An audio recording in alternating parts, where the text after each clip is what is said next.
పుస్తకాల్లో 144 కూడా 3 శాతాలు వాడుకుని వాక్య ధ్యానంలోకి ప్రవేశిద్దాం. క్రీస్తే సర్వాధికారి, క్రీస్తే మోక్షాధికారి, క్రీస్తే మహోపకారి, క్రీస్తే ఆశీర్వాదారి, క్రీస్తే సర్వాధికారి, క్రీస్తే మోక్షాధికారి, క్రీస్తే మహోపకారి, క్రీస్తే ఆశీర్వాదారి, క్రీస్తే సర్వాధికారి, ముక్తి విరాధనేత, శక్తిన సద్గుణాత, భక్తి విలాప శ్రోత, పరపు వీడే గాన, క్రీస్తే సర్వాధికారి, క్రీస్తే మోక్షాధికారి, క్రీస్తే మహోపకారి, క్రీస్తే ఆశీర్వాదారి, క్రీస్తే సర్వాధికారి, దివ్యా పదంబులోసి దైవము తోడు వాసి, దాసుని రూపు దాల్చి, ధరణికే తెచ్చే గాన, క్రీస్తే సర్వాధికారి, క్రీస్తే మోక్షాధికారి, క్రీస్తే మహోపకారి, క్రీస్తే ఆశీర్వాదారి, క్రీస్తే సర్వాధికారి, ఈ నామమునకు మిచ్చు నామములే దండంచు, యెహోవా తండ్రి యేసు హెచ్చించున్నాడు గాన, క్రీస్తే సర్వాధికారి, క్రీస్తే మోక్షాధికారి, క్రీస్తే మహోపకారి, క్రీస్తే ఆశీర్వాదారి, క్రీస్తే సర్వాధికారి. మన తండ్రి దేవుని నుండి ప్రభు యేసుక్రీస్తు నుండి కృపా సమాధానములు కలుగును గాక. ఆమేన్. చేరువచ్చిన మీ అందరూ కూడా ప్రభు యేసుక్రీస్తు నామములో ఈ ఉదయకాలపు శుభాలను తెలియపరుస్తూ మరొకసారి మిమ్మల్ందరినీ ఈ ఆరాధనలోనికి ఆహ్వానిస్తూ ఉంటాం. ఇప్పటి వరకు 15 రోజులు గడిచిపోయినవి. 16 రోజు పండుగ దగ్గర పడుతుంది. చేతిలోనేమా ఆగిలేకపోతే ఇది అందరి జోకున్న పాపం. ఎవరు నడిపినా దేవుని కృపను బట్టి మన దేవుడు ఎలాంటి వాడంటే, తిమోతికి రాసిన మొదటి పత్రికలో ఒక మాట ఉంటుంది కదా. తిమోతికి రాసిన మొదటి పత్రిక 6వ అధ్యాయము 15వ వచనములో,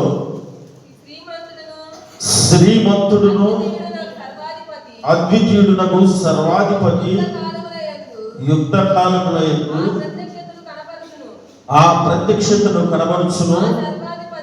ఆ సర్వాధిపతి రాజులకు రాజును ప్రభువులకు ప్రభువునై ఉన్నాడు. ఎవరు? ఇప్పుడు మనం ఏమనుకుంటున్నాం? పంటకు దగ్గర పడుతున్నాయా, చేతులు ఉంటే కానీ దేవుడు. నీవు ఆరాధించే దేవుడు, నీవు పూజించే దేవుడు ఎలాంటి వాడు? సినిమా బాగా చూసుకుంటారు. ఈ సినిమా పేరు అధికారి కుటుంబం చదువుతారు. శ్రీమంతుడే దేవుడు. చేసి అన్న మంచి మాట కుర్రోళ్ళనేవాడు. శ్రీమంతుడు ఎవరికి ఆపద ఉన్నా లేదా ఎవరికి ఆర్థిక సహాయం ఉన్నా వాటినన్నిటినీ సమకూర్చి తీర్చేవాడే శ్రీమంతుడు. సినిమాల్లో చూద్దాం, శ్రీమంతుడే సైకిల్ మీద తిరిగి ఊరినంతా రోడ్లు వేపించి గందరగోళం చేసి గడులు గుడులు అన్ని చేసిన వ్యక్తులు సినిమాల్లో మనం చూస్తున్నాం. అయితే ఈ ప్రపంచానికి నిజమైన శ్రీమంతుడు ఎవరంటే యేసు ప్రభువు. ఆ శ్రీమంతుడిని నీవు ఆరాధిస్తూ ఉన్నావు కనుక, ఆ శ్రీమంతుడిని నీవు గణపరుస్తూ ఉన్నావు కనుక, నీకు ఏ బాధ వచ్చినా ఏ కష్టం వచ్చినా ఆయనకు తెలియపరచు. ఆయనకు వెల్లడించి నీ బాధను తీర్చే గొప్ప దేవుడు నా యేసయ్య ఉన్నాడు. ఆయన శ్రీమంతుడు, రాజులకు రాజు, ప్రభువులకు ప్రభువు. ఎన్ని అర్హతలు ఆయనకున్నవి. ఈ దేశంలో లేదా ఈ ప్రపంచంలో ఏలబోయేటువంటి గొప్ప దేవుడు నా దేవుడు. ఈ ప్రపంచానికి ఒక్కడే ఒక రాజు, ఆయనే సర్వశక్తిమంతుడైన దేవుడు అని నీవు గుర్తిస్తే నీ గృహంలో సమృద్ధి అనుగ్రహిస్తాడు. మత్తయి సువార్త 2వ అధ్యాయంలో 2వ వచనంలో కూడా ఒక మాటను జ్ఞాపకం చేసుకుంటాం. హేరోదు వణుకుచూ ఉన్నాడు, యూదుల రాజుగా పుట్టినవాడు ఎక్కడున్నాడని గాంధిస్తూ ఉన్నాడు, మాట్లాడుతూ ఉన్నాడు. నేను కదా ఈ ప్రపంచానికి లేదా ఈ రాజ్యానికి రాజుని, నేను కాకుండా మరొక వ్యక్తి జన్మించడం ఏమిటి? రాజు అంటే రాజుల వంశంలో పుట్టాలి. ఇది రాజ్యభవనం కదా, ఈ రాజ్యభవనంలోనే ఉండాలి. ఏమిటి అనేటువంటి సందేహం వచ్చి అక్కడ ఉన్నటువంటి శాస్త్రులను పరిశీలనలు, అయ్యా లేఖనాలు తిరగవేయండి, గ్రంథాలు తెరవండి, చూడండి, అసలు ఈ రాజులకు రాజు అంటున్నారు, నక్షత్రమును చూసి మీరు చెబుతూ ఉన్నారు కదా, ఏమిటి పరిస్థితి అంటే హేరోదుకు భయం కలిగింది, కోపం వచ్చింది.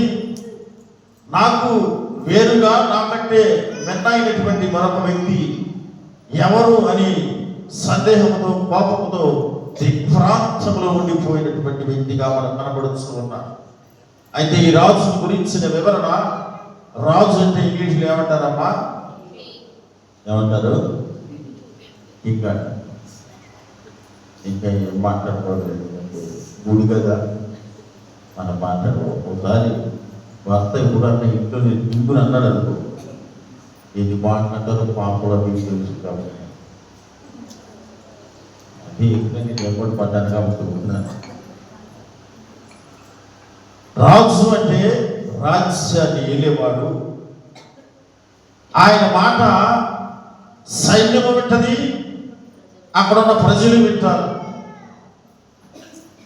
ఒకవేళ ప్రజలు ఎవరైనా వ్యతిరేకించినప్పుడు సైన్యముతో వ్యతిరేకించిన ప్రజలకు శిక్ష వేసే అధికారము ఆయన కొట్టది. అందుకనే రాజు అంటారు.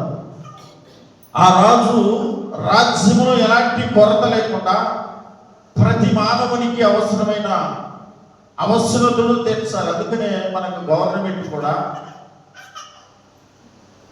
పేద ప్రజలకు ప్రతి నెల 5 కేజీలు బియ్యం ఇచ్చింది.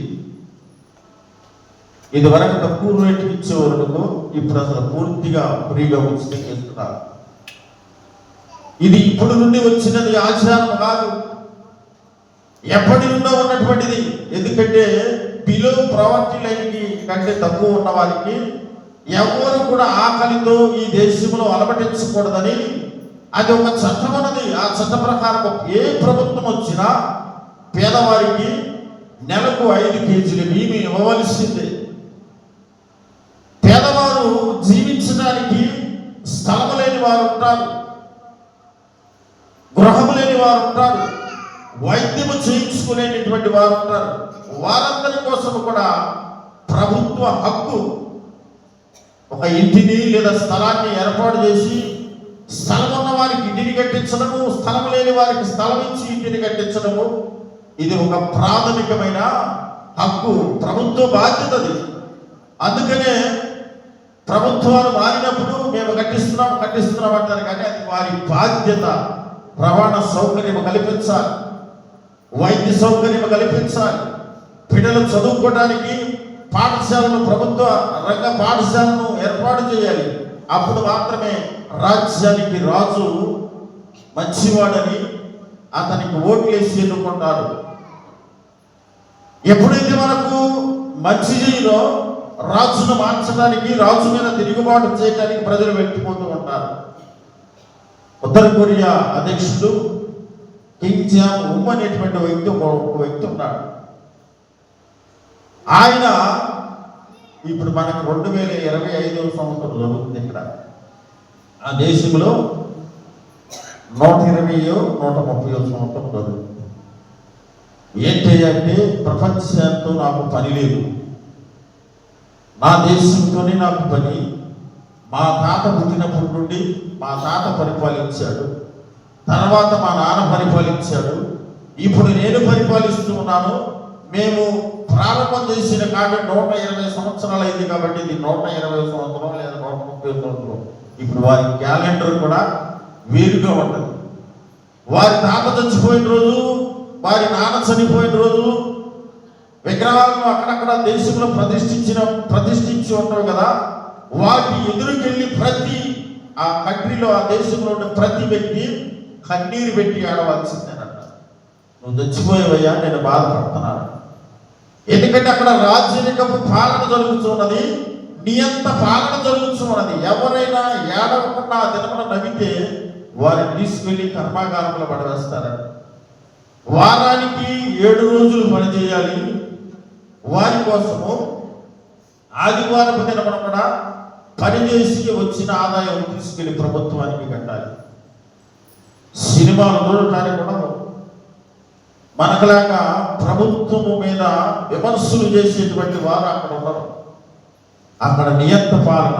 ఆయన ఏది చెబితే అదే రాజస్వం. ఆయన ఏది మాట్లాడితే అది జనం వినాలి, అదే ప్రకారం నడుచుకోవాలి, కానీ ఇష్టానుసారంగా నడుచుకోవడానికి లేదు. కొన్ని దేశాలు అలాంటి అధ్వాన స్థితిలో ఉన్నవి. అయితే నీ రాజు నా రాజు ఎలాంటి వాడంటే, నీ క్షేమాన్ని, నీ ఆరోగ్యాన్ని, నీ సురక్షితమైన జీవాన్ని ఇవ్వటానికి మన రాజు నియంతగా పరిపాలించాలి. యేసు ప్రభువు అసలు దేవుడు అనడానికి ఒక మెయిన్ కారణము, ఎవరితోనో యుద్ధం చేయలేదు, ఎవరితోనో పోరాడలేదు, కానీ నా ప్రజల పక్షమున, నా ప్రజలు పాపముల పక్షమున, వారి పాపముల పరిహారార్థము నిమిత్తము వారు శిక్షణ పొందకూడదు. రాజుగా లేదా వారికి ఒక తండ్రిగా ఆ భారాన్ని అంతా నేనే మోస్తానని మన పాప భారముల నిమిత్తము ఆయన శిలువకు అప్పగించబడ్డాడు. అందుకని ఆయన రాజు అయ్యాడు, సర్వాధికారి అయ్యాడు. ఆయన ఒక ఉన్నతమైన వ్యక్తిగా నేటికి కూడా ఆరాధిస్తూ ఉన్నాము, కనపరుస్తూ ఉన్నాం. ప్రపంచ యావత్తు ఎదుటి వారితో పోరాటాలు చేసి లేదా ఇష్టం వచ్చిన వారిని శిక్షించే విధంగా ఆయన ప్రవర్తన లేదు. ఎదుటి వారి కొరకు ప్రాణం పెట్టినటువంటి వ్యక్తిగా యేసయ్య మనకు కనబడుతూ ఉన్నాడు. కాబట్టి ఆయన రాజులకు రాజు. ఆయన శరీరాన్ని త్యజించి మన కొరకు బలియాగమైపోయాడు యేసు ప్రభువు. అంతేగాని రాజు అనగానే నాకు అధికారం ఉన్నది కదా, ప్రజలు శిక్షిస్తాను, హింసిస్తానని ఈనాడు కూడా చేయలేదు. నా ప్రజల పక్షమున నేను భారాన్ని మోస్తానని ముందుకు వెళ్ళినటువంటి దేవుడు మన దేవుడు. అందుకనే ఆయనకున్నటువంటి గొప్పతనము అంత ఉన్నతముగా ఉన్నది. యూదా జనాంగము లేదా ఇశ్రాయేల్ జనాంగములో రాజును వారు ఏ విధముగా కోరుకున్నారో, వారు ఎలాంటి రాజు కావాలనుకున్నారో ఒక చిన్న ఉదాహరణను బైబిల్ గ్రంథంలో నుండి జ్ఞాపకం చేసుకుందాం. యోధా ప్రజలు మాకు మంచి రాజు కావాలి, మమ్మల్ని పరిపాలించడానికి ఒక మంచి రాజు ఇస్తానని దేవుడు వాగ్దానం మాకు చేశాడు కదా, మా రాజు అంటే ఎలా ఉండాలి అలా ఉండాలని బైబిల్ గ్రంథంలో రాయబడలేదు. కానీ రాజు వస్తున్నాడు అంటే ఈ లోకానికి ఎవరు వస్తున్నాడని, మెస్సయ్య వస్తున్నాడనేటువంటి మాటను తెలియపరచదు. మత్తయి సువార్తలో మనకు కనబడుతూ ఉన్నది. మత్తయి సువార్త 3:11 ఒక వ్యక్తి తెలియపరుస్తూ ఉన్నాడు కదా అక్కడ, మారు మనస్సు నిమిత్తము నేను నీళ్లలో మీకు బాప్తిస్మం ఇచ్చుచున్నాను, అయితే నా వెనుక వచ్చుతున్నవాడు నాకంటే శక్తివంతుడు, ఆయన చెప్పులు మోయటికైనను నేను పాత్రుడను కాను, ఆయన పరిశుద్ధాత్మలోను అగ్నితోను మీకు బాప్తిస్మము ఇచ్చును. ఎంత గొప్ప మాటను తెలియపరుస్తూ ఉన్నాడు. గొప్ప శక్తిమంతుడైనటువంటి రాజు ఆయన రాజ్యము స్థాపించబోతూ ఉన్నాడు. ఆయన చెప్పులు మోయటానికి కూడా నేను అర్హుడను కాదు, ఒకవేళ నేను బాప్తిస్మం ఇస్తున్నానేమో ఆయనకు. మీరు అనుకోవచ్చు, మీరు గొప్పవారిగా కనపడుతున్నారయ్యా, ఆయన మీ చేతుల్లో మీ ద్వారా బాప్తిస్మం పొందుతున్నాడు కదా అని మీరు అనుకోవచ్చు. బాప్తిస్మం ఇచ్చు యోహాను తెలియపరుస్తున్నాడు, ఆయన నాకంటే శక్తిమంతుడు, గొప్పవాడు, ఆయన కనీసం ఆయన చెప్పులు మోయటానికి కూడా నేను అర్హుడు కాదమ్మా. ఆయన వచ్చి ఆయన రాజ్యమును ఏర్పాటు చేయబోతూ ఉన్నాడు అని వ్యక్తపరుస్తూ ఉన్నాడు. రాజు అయినటువంటి సౌలు కూడా దేవునికి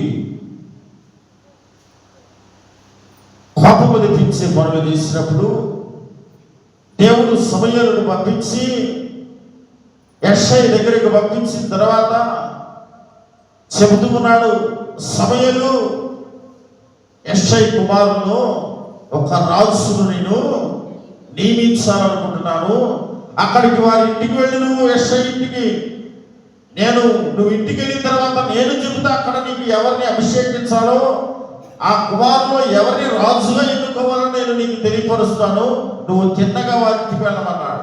అక్కడికి వెళ్ళిన తర్వాత యెషయికి చెప్పాడు, అయ్యా నీ కుమారులో దేవుడు ఒక వ్యక్తిని రాజుగా నియమించాలనుకుంటున్నాడు, సౌలు దేవునికి అయిష్టమైన కార్యములు చేస్తున్నాడు, గర్వపడుచు ఉన్నాడు, అహమపడుచు ఉన్నాడు, కాబట్టి దేవునికి అయిష్టంగా ఉంటున్నాడని దేవుడు అతనిని తిరస్కరించాడు. నీ కుమారుల్లో ఒక కుమారుడిని దేవుడు ఎన్నుకోవడానికి నన్ను పంపించాడయ్యా, నీ కుమారులను పిలిపించు, నీ కుమారులను చూడాలి, వారిలో ఒక వ్యక్తిని నేను అభిషేకించాలన్నాడు. తనకున్న కుమారులందరినీ పిలిపించారు. ఫలాసూరులు, అందగాళ్ళు, చక్కని వారు, దృఢము కలిగిన వాళ్ళందరినీ పిలిపించారు. కానీ సమూయేలు ఎవరి మీద చేయి వేయడానికి ఇష్టపడలేదు. ఎందుకంటే దేవుని దగ్గర నుండి సమాధానం రాలా. వెంటనే అడిగాడు, అయ్యా వీరేనా, నీకు ఇంకా కుమారులు ఎవరైనా ఉన్నారా, ఒకవేళ ఉంటే దాచిపెట్టేవా?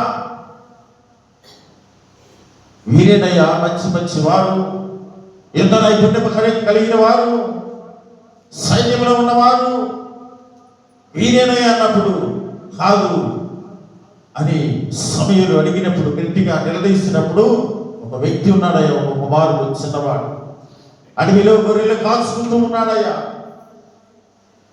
వెంటనే అన్నదమ్ములు పంపించి అతన్ని పిలిపిమన్నాడు. పిలిపించిన వెంటనే దూరము నుండే చూసి సమూయేలు దేవుని పిలుపుని, దేవుని మాటను, దేవుని స్వరాన్ని అందుకున్నాడు. వెంటనే లేచి నిలబడ్డాడు. దావీదును చూసి సమూయేలు లేచి నిలబడ్డాడు. కారణము అతనిలో చూస్తూ ఉండగానే దేవుని స్వరము సమూయేలుకు వినబడింది. దేవుని స్వరము మాట వినబడింది. ఇతనిని నువ్వు అభిషేకించవలసినది, రాజుగా నియమించవలసిందేమో ఇతనే అన్నప్పుడు అతని బట్టలు, మాసిపోయిన బట్టలు, మాసిపోయిన తలకాయతో ఉన్నాడు, సరైన శుభ్రత లేదు, అడవిలో ఉంటున్నాడు, గొర్రెలు కాల్చుకుంటూ ఉన్నాడు కదా. దేవుడు నిర్ణయిస్తే ఎవరిని ఎన్నుకుంటే వారు రాజే ఈ లోకంలో. దేవుడు ఎవరిని నిలవబెడితే అతను ఉన్నతమైన వ్యక్తే. దేవుడు పై రూపాన్ని ఎప్పుడు కూడా లక్ష్య పెట్టడు, చూడడు. అంతరంగంలో ఉన్నటువంటి నీ హృదయ పవిత్రతను, పరిశుద్ధతను దేవుడు గుర్తిస్తాడు. అందుకని బలహీనుడిని కూడా బలాత్మగా చేసే దేవుడు. నీవు నేను అనుకుంటావయ్యా, ఇశ్రాయేల్ జనాంగాన్ని నడిపియాలి మోషే, నిన్ను నేను ఎన్నుకుంటున్నాను, నువ్వు ముందుకు రా అన్నప్పుడు, అయ్యా నేను నత్తివాడిని, నా మాట వింటానయ్యా, నేను మాట్లాడితే నన్ను ఎక్కిరిస్తానేమోనయ్యా, నేను నీకు సహాయం చేస్తాను, నేను నీకుండి నడిపిస్తాను. ఇలా అనేక మంది నాయకులను, అనేక మంది మంచి మంచి గొప్పవారిని దేవుడే ఉండి నడిపించి రాజ్యాలను ఏలేటట్లుగా చేశాడు. ఆయనే రాజులకు రాజు, మెస్సయ్య ఈ లోకానికి రాబోతూ ఉన్నాడని యూదులు, ఇశ్రాయేలు నేటికి విశ్వసిస్తూ ఉన్నారు. ఆ మెస్సయ్య రాక కొరకు, ఆ మెస్సయ్య వచ్చి ఈ ప్రపంచాన్ని మొత్తాన్ని ఏలుతాడని నేటికి కూడా ఎదురు చూస్తూ ఉన్నాడు. మనము కూడా ఆయన రాక కొరకు సిద్ధపడాలని వాక్యము కలిగి సెలవిస్తూ ఉన్నది. రెండవ మాటను కూడా జ్ఞాపకం చేస్తున్నాం. జ్ఞానుల దృక్పథములో యేసయ్యను రాజుగా ఎలా గుర్తించారో చూద్దాం. మత్తయి సువార్త 2వ అధ్యాయము 2వ వచనంలో ఒక మాట కనబడుతుంటుంది కదా. మత్తయి సువార్త, యూదుల రాజుగా పుట్టినవాడు ఎక్కడున్నాడు?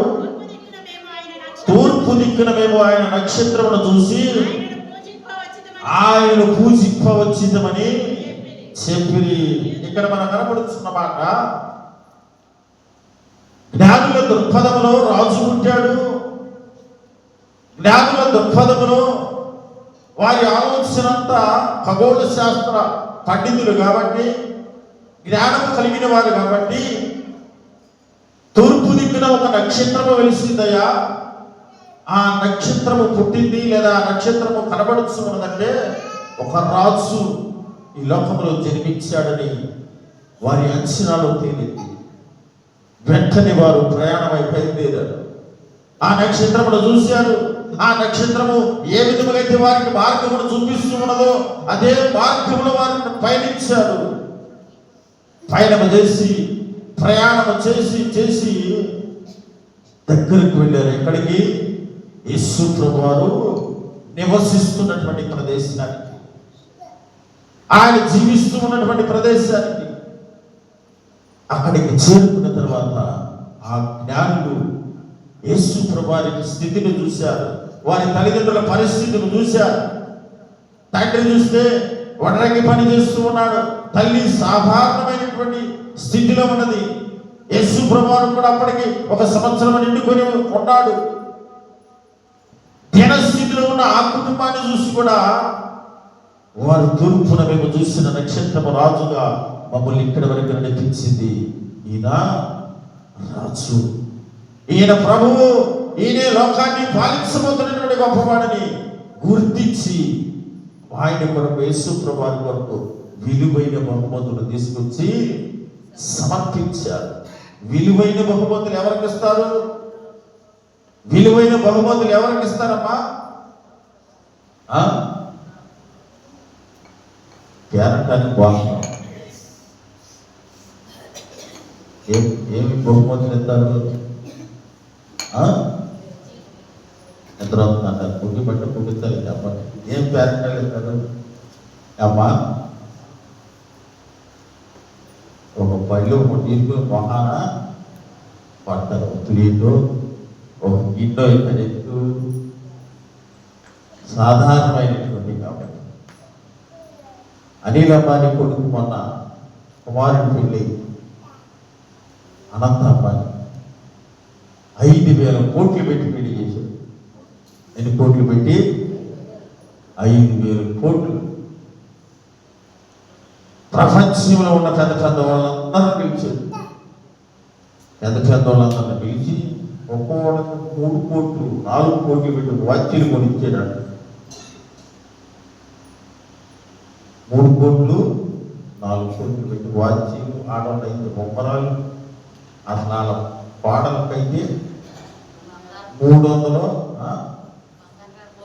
నీకు చేపియాలేదమ్మా 300 400 పెట్టి బంగారపు బౌలు చేపించి ఆలపై 700 కోట్లు పెట్టి బంగారపు బొమ్మలో చేపించాడంట. మరి అది విలువైన వారు కాబట్టి విలువైన బహుమతులు ఇచ్చారు. యేసు ప్రభువు దినస్థితిలో ఉన్న ఆయన స్థితి విలువైనది, ఉన్నతమైనది కాబట్టి ఈ జ్ఞానులు గ్రహించుకుని విలువైన బహుమానములు వారి ప్రయాణంలోనే తీసుకుని వెళ్ళారు. అక్కడికి వెళ్ళిన తర్వాత ఈయన లోకరక్షకుడు, యూదుల రాజు అని నమ్మి ఆయనకు నమస్కరించి పూజించి ఆయనకు విలువైన బహుమానములను సమర్పించారు. అయితే నువ్వు నేను 4 దృక్పథంలో కూడా యేసు ప్రభువుని రాజుగా వారు అంగీకరించారు. ఈ భూమి మీద నివసిస్తున్న నీవు నేను మాత్రము ఆయనను సొంత రక్షకుడిగా, ఈ లోకానికి రాజుగా అంగీకరించడానికి ఇష్టపడుతూ ఉన్నాము. ఒక్క 2 మాటలను జ్ఞాపకం చేసుకుని ఈ సందేశాన్ని మనం ముగించుకుందాం. రోమీయులకు రాసిన పత్రిక 1వ అధ్యాయం 5వ వచనంలో ఒక మాటను జ్ఞాపకం చేసుకుని ముగించుకుందాం. రోమీయులకు రాసిన పత్రిక 1వ అధ్యాయం 5వ వచనం, యేసు క్రీస్తు శరీరమును బట్టి దావీదు సంతానముగాను మృతులలో నుండి పునరుద్ధారుడైనందున పరిశుద్ధమైన ఆత్మను బట్టి దేవుని కుమారునిగాను ప్రభావముతో నిరూపింపబడిన. చాలు, ఈ మాటలో చాలా అర్థము దాగి ఉన్నది. యేసు క్రీస్తు వారు శరీరమును బట్టి దావీదు సంతానముగాను ఆయనను గుర్తించి, రెండవది ఈ లోకంలో ఉన్నటువంటి ప్రతి వ్యక్తి మరణిస్తూ ఉన్నాడు. ఇక మరణించిన తర్వాత వారు మట్టిలో కలిసిపోవడమే. మరణించిన తర్వాత మట్టిలో కలిసిపోవడమే. అక్కడక్కడ మీరు అనుకోవచ్చు, అయ్యా లాజరును బతికించాడు కదా, లాజరును బతికించిన తర్వాత మరి ఆయన బతికాడు కదా. బ్రతికేడు కానీ మరలా కొన్ని దినాలకు యథావిధిగా చనిపోయాడు. మార్త మరియల దుఃఖమును తొడవటానికి యేసు ప్రభువారు ఆ ప్రాంతానికి వచ్చినప్పుడు అతన్ని బ్రతికించాడు, కానీ తర్వాత మరలా యథావిధిగా చనిపోయాడు. పునరుద్ధాన శక్తి ప్రపంచంలో ఎవరికి ఉన్నదయ్యా? యేసు ప్రభువారికి తప్ప మరి ఎవ్వరికి ఇప్పటి వరకు మరొక సమాధి ఓపెన్ చేయబడలేదు. యేసు ప్రభువారి సమాధి మాత్రమే నేటికి కూడా ఓపెన్ చేయబడి తెరవబడి ఉన్నది. ఆ పునరుద్ధాన శక్తిని అపోస్తలుడైన పౌలు పొందుకున్నాడు. పునరుద్ధాన శక్తి దేవునిలో నుండే నేను చూసిన, యేసు ప్రభువులో నుండే, అందుకనే నేను ఆయనను నిజమైన రక్షకుడని నమ్ముతున్నానన్నాడు. ఇన్ని సంవత్సరాల నుండి ఆయన మాటలు మనం వింటున్నాం, ఆయన వాక్యాన్ని మనం వింటున్నాం. మృతులలో నుండి తిరిగి లేచాడని వింటున్నాం. చనిపోయి నీ కొరకు నా కొరకు 3వ దినమున తిరిగి మరలా లేచాడని మనం వింటూ ఉన్నాం. ఆ పునరుద్ధాన శక్తిని నీవు నేను పొందుకొని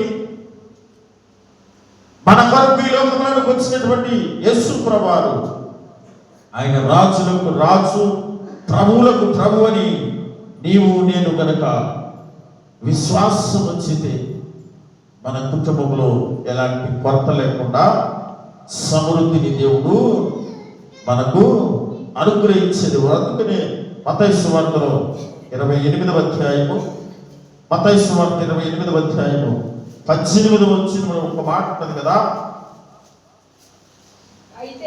అయితే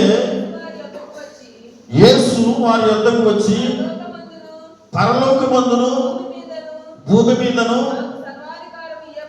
ఎవరికి సర్వాధికారం ఇవ్వబడింది? పరలోకమందు నీవు పరలోక రాజ్యంలో వస్తే అక్కడ నేనే, నాకే సర్వాధికారం ఉన్నదయ్యా. ఈ భూమి మీద ఉన్నటువంటి నశించిపోతున్న ప్రజల మీద కూడా నాకు సర్వాధికారం ఉన్నది. మీరందరినీ రక్షించే బాధ్యత నాదే.